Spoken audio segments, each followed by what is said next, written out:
Hello and welcome to another tutorial video. I do hope you're doing well today. Today is actually kind of a different type of tutorial. Usually some of the tutorials I've offered have been on theory concepts or also on specific pieces. But in this particular tutorial today, what I'm going to be discussing is how to practice a piece slowly versus fast. And I'll be using an example from the Level 2 Etudes book through the Royal Conservatory of Music, which is found on page 5 from the 2022 syllabus called Allegro in C major.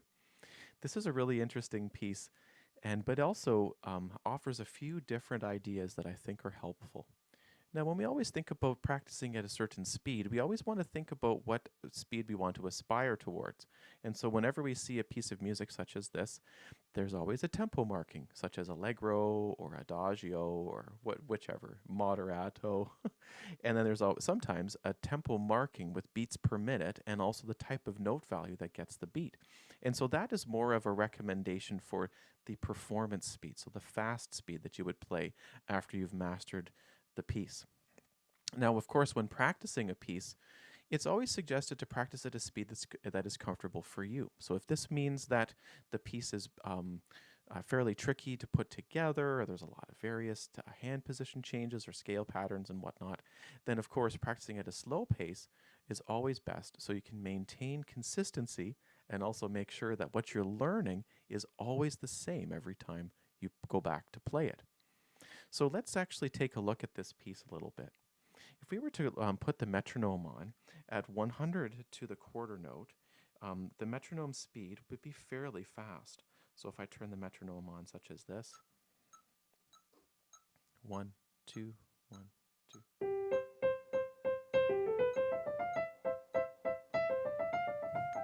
You can hear it's a very fast speed. And so this piece is also written in 2/4. So there's 2 beats per bar, 1, 2, 1, and 2. Now, if you want to practice the piece at a slower pace, but still keep the quarter note the same, that would actually make the 16th notes in this piece a little bit trickier to play. Let's put the metronome down to, let's say, 52. And 1, and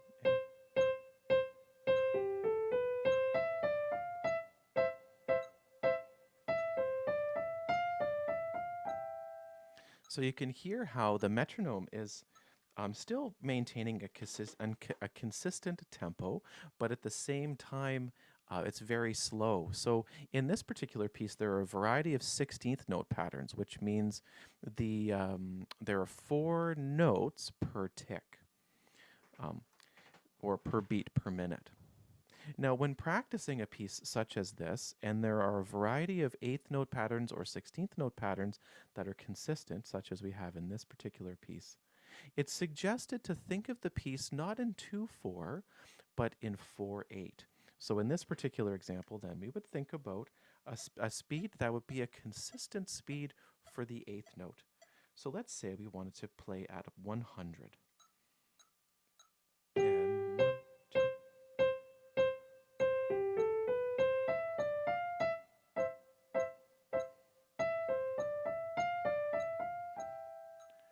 You can hear how there's a nice consistency there. The metronome speed is maintained, and also there are more ticks per beat per bar because we're thinking of each 8th note now.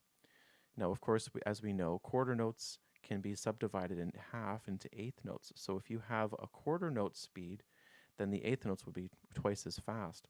Or if you have 8th notes as the tempo, then the quarter note would be twice as slow. So the essential thing is, if you think of 50 to the quarter note, it's actually the same speed in how the piece works as we have for 8th note, which equals 100. So when practicing this piece, it's suggested to play the piece at a consistent tempo that is easier to count. And so by thinking in 4/8, then the 16th notes